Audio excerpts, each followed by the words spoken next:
Imaginez un instant, une ferme virtuelle qui promet des gains absolument incroyables. Et puis, pouf, du jour au lendemain, elle s'évapore. Elle disparaît et avec elle, toutes les économies de milliers et de milliers de personnes. C'est ça l'histoire de l'affaire Safety Breeding au Gabon. Et au cœur de ce scandale, il y a ce chiffre, un chiffre qui donne le vertige. 150 000. Ce n'est pas rien, hein. C'est le nombre de membres que comptait cette fameuse plateforme d'investissement en ligne. 150 000 personnes qui ont toutes cru à la même promesse. Et puis, arrive cette date fatidique, le 19 mai 2024. Ce jour-là, tout s'effondre. Fini. Leur argent, leurs espoirs, tout. Absolument tout a disparu.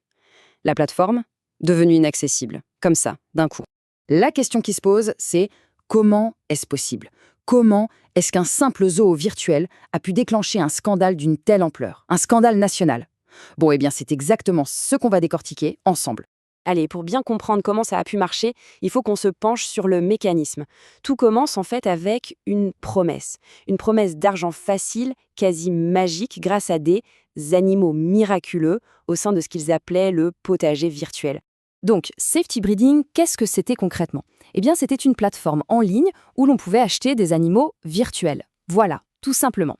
La promesse, elle, était un peu moins simple. Des rendements quotidiens, incroyablement élevés, et cependant plus d'un an. Bref, l'idée, c'était de s'enrichir facilement sans le moindre effort.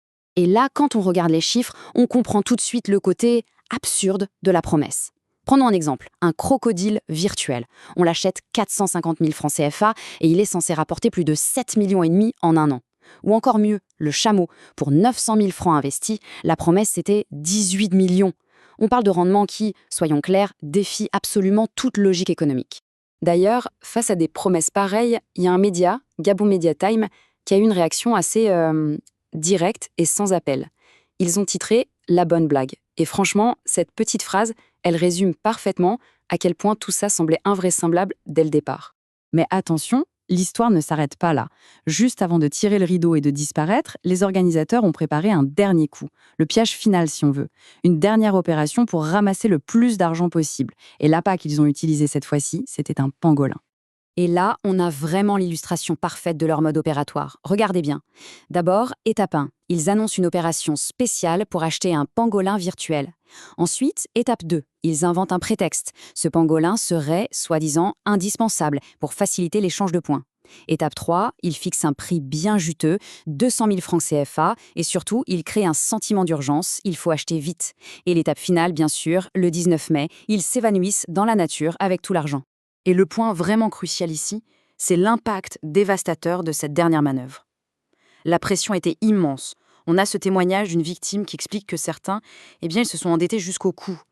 La citation est terrible. Il y en a qui vont peut-être se retrouver en prison parce qu'ils se sont endettés à cause de safety breeding. Ça montre bien le drame humain qui se cache derrière ce dernier piège. Alors justement, parlons-en des conséquences. Parce que derrière les chiffres, derrière les montages financiers, il y a le coût humain. Des vies brisées, des familles en difficulté, et ce sentiment terrible de trahison, résumé en quelques mots simples, on nous a arnaqués. Mais alors, qui étaient ces victimes? Eh bien, en fait, c'était un peu tout le monde. Des étudiants, des personnes sans emploi, des fonctionnaires, des commerçants. L'escroquerie a vraiment touché toutes les couches de la société gabonaise. Des gens ordinaires qui, bien souvent, cherchaient juste un complément de revenu ou une petite porte de sortie face aux difficultés du quotidien. Et parmi tous les témoignages, il y en a qui sont particulièrement poignants. Écoutez ça, c'est une victime qui raconte « J'ai investi l'argent de ma dot et aujourd'hui je n'ai plus rien ». Une seule phrase, mais qui dit tout. Ça va bien au-delà de la simple perte financière, on touche là à une tragédie personnelle et même culturelle qui est vraiment profonde. Alors, face à ce désastre, les gens ne sont pas restés les bras croisés. Non, la réaction a été assez rapide. À Port-Gentil, par exemple, les victimes se sont regroupées, elles ont formé un collectif, elles ont déposé une plainte et aujourd'hui elles se battent. Elles interpellent les plus hautes autorités du pays pour que justice soit faite et bien sûr pour essayer de récupérer leur argent. Bon, maintenant, essayons de prendre un peu de hauteur. La question qu'on doit se poser, c'est est-ce que cette affaire Safety Breeding est un cas isolé, une sorte d'accident? Et la réponse, malheureusement, est non. Pas du tout. En fait, elle s'inscrit dans un schéma qui se répète. Ce qui nous amène à la vraie question de fond. Mais pourquoi est-ce que ça continue d'arriver? Cette chronologie, elle est assez parlante, regardez. En 2015, on avait BR Sarl. En 2022, c'était Sonedix et GDS Technologies. Et maintenant, en 2024, safety breeding. C'est un véritable cycle d'escroquerie financière qui semble se répéter sans fin. Et à chaque fois, le mécanisme est le même. Exploiter l'espoir des gens d'un gain rapide, surtout quand le contexte économique est difficile. On dirait que les leçons du passé ont vraiment du mal à être retenues. D'ailleurs, le scénario est quasiment un copier-coller à chaque fois. La recette est simple. D'abord, on promet des rendements complètement fous, énormes et rapides.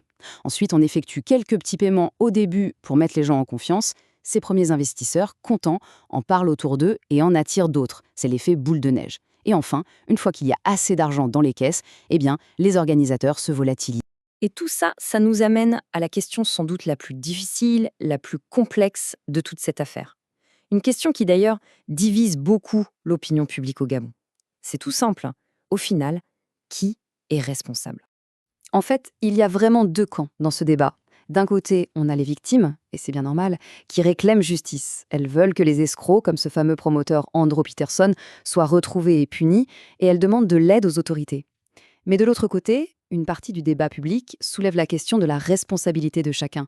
Certains disent que, dans cette course au miracle financier, les victimes ont une part de responsabilité, et ça va même plus loin. Une source s'est demandé s'il ne faudrait pas sanctionner les victimes pour décourager les autres à l'avenir. C'est dire si le débat est tendu. Au final, cette affaire nous laisse avec une interrogation vraiment profonde. Parce que, au-delà de la recherche des coupables, au-delà même de la compassion qu'on doit avoir pour les victimes, la vraie question, elle est plus large, elle est systémique.